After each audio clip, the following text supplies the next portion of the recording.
السلام علیکم ورحمۃ اللہ وبرکاتہ. بسم اللہ الرحمن الرحیم نحمده ونصلی ونسلم علی رسول الکریم. عبداللہ بن عمر رضی اللہ عنہ فرماتے ہیں کہ جس نے اللہ کے نبی صلی اللہ علیہ وسلم پر ایک مرتبہ درود بھیجا تو اس پر اللہ تعالیٰ اور اس کے فرشتے 70 مرتبہ درود بھیجتے ہیں. امام احمد نے اس کو اپنی مسند میں روایت کیا. اس کی سند حسن ہے، جیسے کہ علامہ سخاوی اور الحافظ ہیثمی اور دیگر محدثین نے فرمایا. اور یہ حدیث اگرچہ عبداللہ بن عمر رضی اللہ عنہما کا قول ہے، لیکن یہ حکماً مرفوع ہے محدثین کے نزدیک. مرفوع کا معنی یہ ہوتا ہے کہ نبی پاک صلی اللہ علیہ وسلم کا ارشاد. موقوف کا معنی ہوتا ہے کسی صحابی کا قول یا فعل یا تقریر، اور مرفوع کا معنی ہوتا ہے اللہ کے نبی صلی اللہ علیہ وسلم کا قول یا فعل یا تقریر. تو یہ حکماً حدیث مرفوع ہے، کیونکہ ان امور میں سے ہے جو قیاس سے نہیں کہے جا سکتے.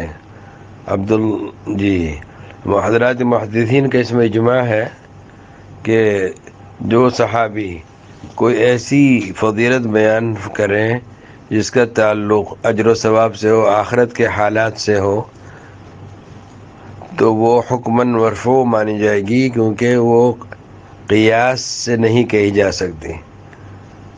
اور نبی پاک صلی اللہ علیہ وسلم کی طرف اگر انہوں نے نسبت نہیں کی تو یہ مطلب نہیں کہ انہوں نے اپنے پاس سے بات کہہ دی. بعض وقت صحابہ فضیلت بیان کر دیا کرتے تھے اور نسبت نبی پاک صلی اللہ علیہ وسلم کی طرف سے نہیں کرتے تھے، لیکن وہ احادیث جو صحابہ نے بیان کی اور ان کا تعلق اجر و ثواب سے ہے، قیاس سے نہیں. اس میں قیاس آرائی نہیں ہو سکتی.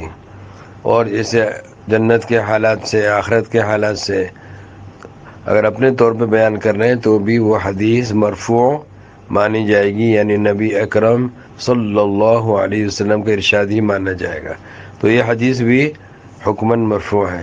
اب ایک سوال پیدا ہوتا ہے کہ ایک حدیث میں تو یہ فرمایا، مسلم شریف کی روایت ہے کہ من صلی علیہ مرتن صلی اللہ علیہ عشرہ، کہ جس نے مجھ پر ایک مرتبہ درود پڑھا تو اللہ تعالیٰ اس پر اس کے بدلے 10 رحمتیں نازل فرماتے ہیں. تو یہاں تو 10 مرتبہ کا ذکر ہے.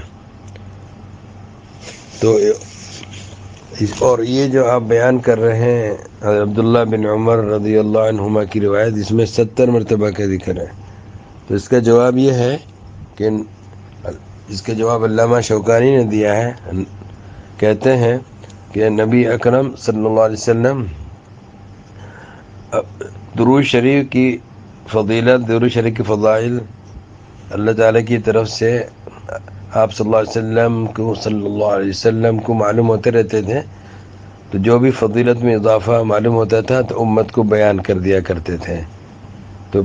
تو جو حدیث ہے پہلی ہے وہ، اس کے بعد ایک اور حدیث مزید حضرت سعید بن عمیر انصاری رضی اللہ عنہ سے، بدری صحابی ہیں، کہتے ہیں کہ رسول اللہ صلی اللہ علیہ وسلم نے فرمایا، من صلی علی من امتی صلاة مخلصا من قلبه صلی اللہ علیہ بها 10 صلوات ورفعوا بها 10 درجات وكتب له بها 10 حسنات أو كتب لها بها 10 حسنات ومحى عنه 10 سيئات 10 سيئات. یہ ترجمہ رسول اللہ صلی اللہ علیہ وسلم نے بیان فرمایا کہ جس نے میری امت میں سے کسی نے اخلاص کے ساتھ، اپنے دل کی اخلاص کے ساتھ مجھ پر درود بھیجا تو اللہ تعالیٰ اس کے بدلے میں اس پر 10 رحمتیں نازل فرماتے ہیں اور 10 درجات اس کے بلند فرما دیتے ہیں اور اس کے لیے 10 نیکیاں لکھ دیتے ہیں اور 10 گناہ معاف فرما دیتے ہیں۔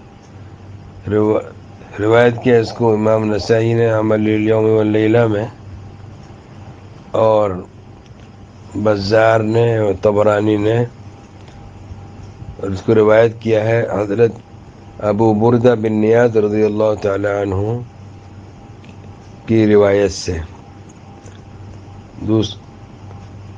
کچھ الفاظ میں اختلاف کے ساتھ، لیکن یہ جو میں نے آپ کو حدیث پڑھ کر سنائی یہ امام نسائی رحمۃ اللہ علیہ نے اپنی کتاب عمل الیوم واللیلہ میں ذکر کی ہے یہی الفاظ کے ساتھ، اور طبرانی کی روایت میں صادقم بہا فی قلب نفسی، یہ دل کی سچائی کے ساتھ درود شریف پڑھے، یہ الفاظ ہیں جی۔ مخلصم من قلبہ، یہ الفاظ جو ہے امام نسائی نے روایت کیے ہیں، اور طبرانی نے صادقم بہا فی قلب نفسہ، کہ دل کی سچائی کے ساتھ جی اس نے مجھ پر درود بھیجا۔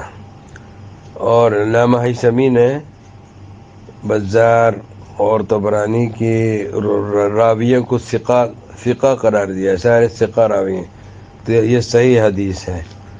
پھر اس کے بعد بھی حدیث جو میں نے آپ کو سنائی اس میں 70 مرتبہ کا ذکر ہے، تو علامہ شوکانی کہتے ہیں کہ